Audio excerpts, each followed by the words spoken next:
us. I know we are prepared personally, but we have to prepare also our spirit today. Yung ating isipan prepare na yan eh, pero ang ating spirito, we are asking the Holy Spirit to come. Hallelujah. So, inaanyayahan ko po na ang lahat ay mag-concentrate and let us focus on what the Lord has to do today sa ating mga buhay. This is a night of encountering Jesus in our lives. He is risen. He is raised from the dead. And He is alive. And we are so thankful, Lord God, that you are here in our midst. We welcome you, Holy Spirit. We welcome you in this midst, in the midst of these people, Father God. Father, cover the blood of Jesus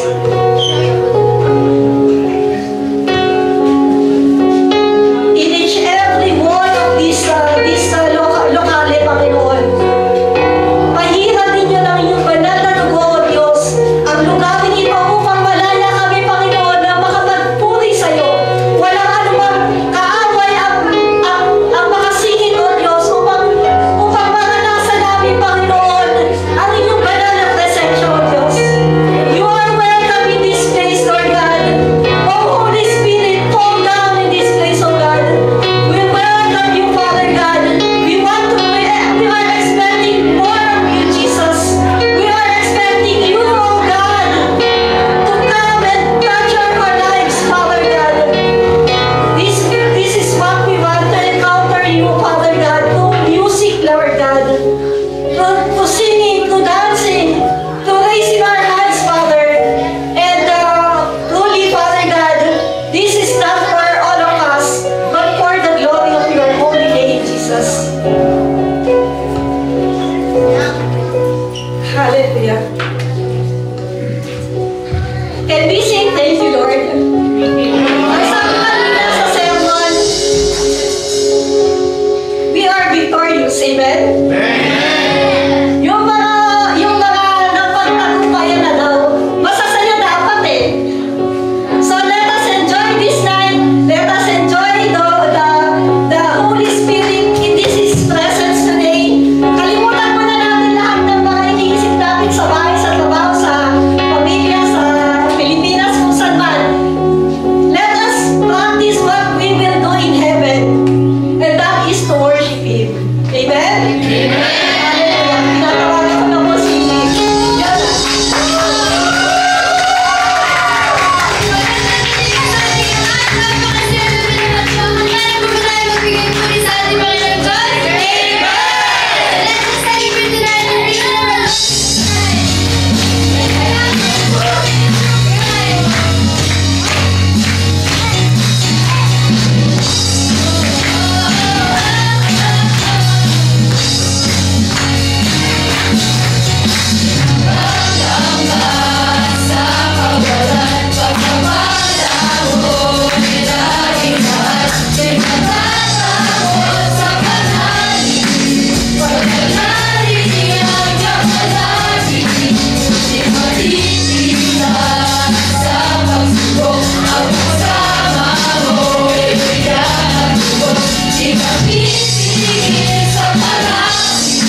Bye.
yung presensya niya.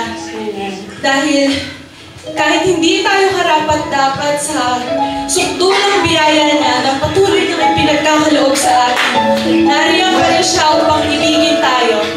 Kagaya nga na sabi sa versikulo na Ephesians chapter 2 verse 8, sapagkat dahil sa kagandahang loob ng Diyos kayo ay naligtas sa pamamagitan ng pananampalataya, at ito'y kaloob ng Diyos at hindi mula sa inyong sarili. Tunay nga napakabuti ng Diyos dahil kahit na hindi tayo karapat-dapat, kahit na makasalanan tayo, patuloy na tayong niligtas sa ating mga kasalanan. Kaya sa pamamagitan ng awit na ito, kausapin natin siya.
Yung puso natin ito, inihanda ng Panginoon.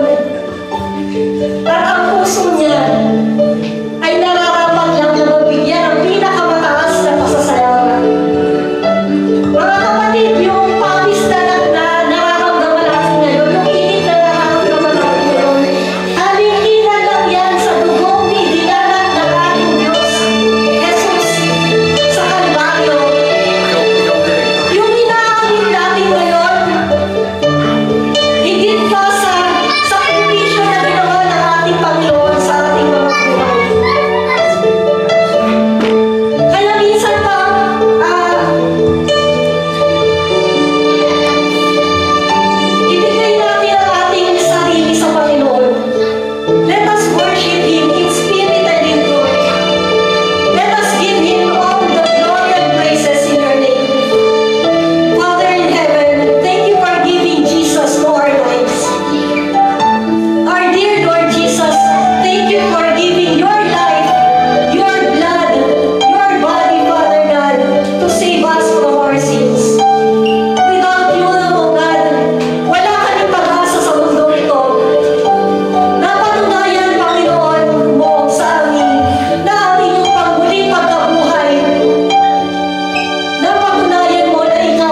Sabay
Muli, Panginoon, ang lahat ng pagod na ito, Panginoon, ay sobrang worth it, Lord God. Dahil Ikaw ang aming pag-asa, ang kapayapaan, ang kalakasan. Sa pangalan ni Jesus. Sa pangalan ni Jesus na buhay magpakailanman. Sa ating puso, isipan, sa ating damdamin, ang iyong buhay, mga kapatid, ay hindi nasasayang sapagkat binibigay mo ang pinakamataas na mabuti mo sa Panginoon. Hallelujah. Buhay siya. Aking iniimbitahan ang ating pastor sa panguling panalangin. Hallelujah.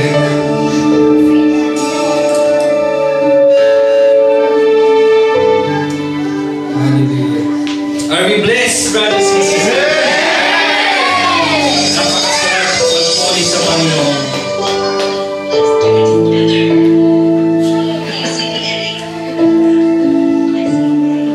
Sa mga sandaling ito, patuloy natin enjoy ang presence ng Holy Spirit. Tunay na napakabuti ng Diyos sa kabila ng lahat ng ating mga pagkukulang, sa kabila ng na tayo hindi karapat-dapat. Minahal niya tayo. Patuloy na pinagpapala, patuloy na iniingatan sa ating mga buhay. Maraming mga pagkakataon na madalas sa ating mga puso, sa ating mga isip,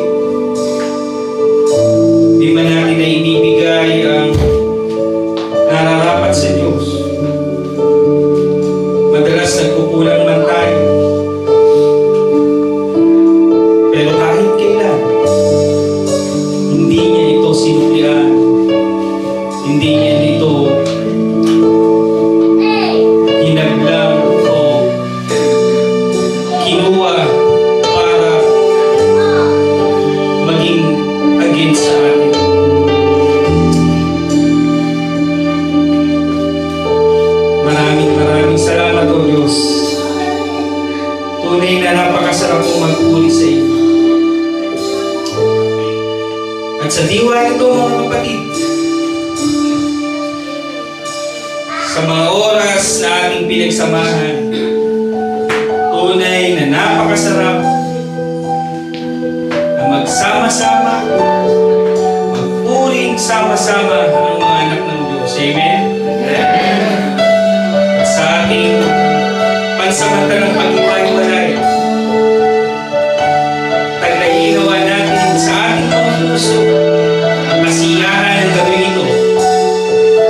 Ay pinagdiriwang natin ang ating kaligtasan, pinagdiriwang natin sa ating mga buhay na tayo ay mayroong isang Diyos na buhay, isang Diyos na makapangyarihan, isang Diyos na maaasahan, at kailanman hindi tayo iiwan, hindi tayo pababayaan. Hallelujah. Tayo po ay yumko at sama-samang manalangin. Aming Diyos, aming Ama, maraming salamat po sa pagkakataong ito na ibinigay niyo sa bawat isa sa amin. Hindi po aksidente, Panginoon, na kami ay naririto kasama ang aming buong sambahayan, ang aming buong pamilya, Panginoon, ay naririto. Sama-sama kami nagpupuri sa iyo. Sama-sama kami nag-aawitan, Panginoon. Itinataas ang iyong pangalan sa aming mga buhay. And we pray, O God, that in all the days of our lives, makasama ka namin. Inayon niyo kami sa anumang mga bagay na aagaw kami, na aagaw ng aming atensyon para sa iyo, Panginoon. At turuan niyo kami na gawin ang aming mga responsibilidad, Panginoon, to grow more deeper in love with you each and every days of our lives, O God. And may this congregation know not only to serve you, but most especially, Lord, matutunan namin kung paano kayo mahalin ng buong puso, ng buong isip, at ng buong kaluluwa. Dahil wala nang hihigit pa, wala nang sasaya pa, Panginoon. Alam po namin ito. Sa isang buhay na ibinigay sa iyo, sa isang buhay na nagpupuri sa iyo, Panginoon, di man namin kamtan, Panginoon, ng maraming bagay. Ang mga material na bagay, di man namin ito kamtan lahat, Panginoon. Ngunit, ang pinakamahalaga, Panginoon, ikaw ay nasa aming mga puso. Ikaw ay nasa aming mga buhay, Panginoon. At ito'y sapat na. Kayo ang kasapatan namin, Panginoon. At wala nang iba pa. Wala nang masasaya pa sa isang buhay na nasa inyo. Lord, maraming salamat muli. Wala kaming magagawa kung kami hiwalay sa iyo. At nawa, Panginoon, sa munti naming gawain ito, ay nakapagbigay kami ng munting kapurihan sa iyong Panginoon. At pagpalain niyo, Panginoon, ang bawat isa sa amin na naririto. Alam niyo po naman ang puso ng bawat isa, Panginoon. Ipuin niyo kami, Panginoon. Patuloy niyong baguhin ang aming mga buhay. Patuloy niyo kaming samahan, Panginoon. Patuloy niyong panalinin pa ang aming pagkakilala sa iyo. Panalinin niyo pa, dagdagan niyo, Panginoon, ang aming pananampalataya. At maging sa aming mga anak na narin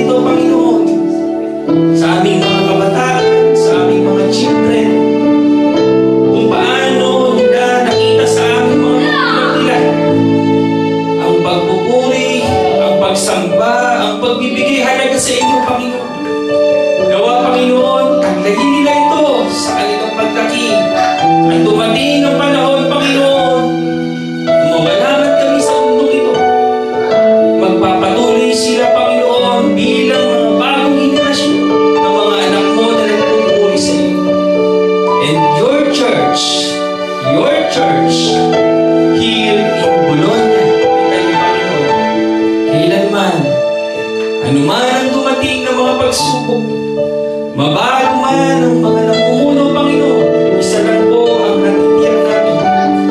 Kayo ang dahilan ng lahat. Kayo ang dahilan kung bakit kami nagpupuri. Kayo ang dahilan kung bakit kami naglilingkod. Kayo ang dahilan kung bakit kami naririto. Maraming salamat po, Panginoon. Lord, muli po, maraming salamat. Patuloy niyo pong pagpalain ng bawat isa sa amin. Patuloy niyong samahan, Panginoon, ang pamunuan ng iglesia ito. Simula po sa aming chairman hanggang sa mga organization, Panginoon, kayo po ang patuloy na mag-guide sa amin. Maraming salamat po sa katagumpayanan ng gawain nito. Sa mga kabataan namin na nag-practice, kay Maestro, sa lahat po ng participants, sa lahat ng mga kapatiran na nagbigay ng oras, nagdala ng mga pagkain, Panginoon, at man ng mga pinaglingkod, Panginoon, at man ang binigay ng bawat isa, Panginoon. Ito po ay sumasalamin ang aming pag-ibig sa bawat isa. Sumasalamin, Panginoon, ang pag-ibig sa church na ito. Samahan niyo kami, Panginoon. Marami pang mga gawain. Marami pang mga pagkakataon katulad nito na mapapurihan ka namin, Panginoon. At patuloy niyo kaming turuan. Patuloy niyo kaming bigyan ng puso na mapagmahal na nagkakaisa, Panginoon. Puplurin niyo kami lalo ng inyong pag-ibig sa bawat isa. Makita namin lagi, Panginoon, na kayo ang sentro ng iglesia mo. Kayo ang mayagda ng lahat, Panginoon. Kayo ang nagsimula nito, Panginoon. At kayo rin, Panginoon, ang wakas. Lord, maraming salamat po. Uuwi po kami ng masaya. Uuwi kami ng taglay, Panginoon, ng mensahe mo sa araw na ito, Panginoon. Ano man ang sitwasyon, may kaliliman, Panginoon, may paghihintay, may pagsubok, ngunit nariyan ka, Panginoon. At dahil sa iyo kami may pag-asa. Pag-asa namin na hindi kayang kunin ng sino man. Dahil sa iyo nagmumula, Panginoon, ang aming kaligayahan. Muli, Panginoon, maraming salamat po. Ingatan niyo kami hanggang kami ay makauwi sa aming mga tahanan. Bigyan niyo kami ng masarap na tulog mamaya, Panginoon. Na ang aming katawang ito, Panginoon, ay pinawisan. Naging masarap ang aming pakiramdam, Panginoon, at tunay na napakasarap magpuli sa inyo. Alam, Panginoon namin, ako lang ang oras. Ngunit ang lahat, Panginoon, ay may simula at may bukas. At ang gawain ito, Panginoon, ay pansamantalang magwawakas. Ngunit, ang pagpupuri namin sa inyo, Panginoon, ay mananatili. Maraming salamat. At ngayon, patuloy nating tanggapin ang kagandahan loob ng Diyos, ang tunay na dakilang pag-ibig niya sa atin, na ibinigay niya ang kanyang bugtong na anak upang tayo ay maligtas. At nawa sa ating mga buhay na ito, magpatuloy tayo sa paglilingkod, sa pag-ibig natin sa Diyos, sa pag-ibig natin sa kapwa. Maging mabuti tayong patutuo sa mga taong nakapaligid sa atin. At ang pagpapala, pag-ibig, ang paggabay ng ating Diyos sa makapangyarihan sa lahat ay tataglayin natin in all the days of our lives. In the mighty name of our Lord Jesus Christ,